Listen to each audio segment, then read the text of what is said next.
جی بسم اللہ الرحمن الرحیم۔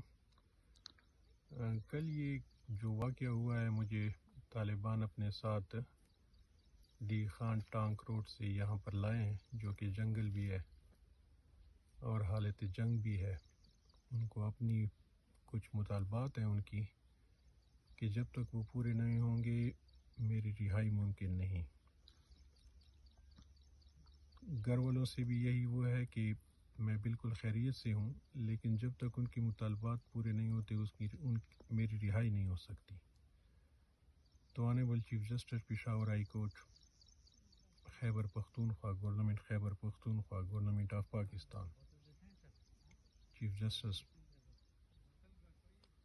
سپریم کورٹ آف پاکستان، ان سے مطالبہ ہے، ریکویسٹ ہے کہ ان کی مطالبات جلد سے جلد پورے کریں اور میری رہائی کو ممکن بنائیں۔ والسلام۔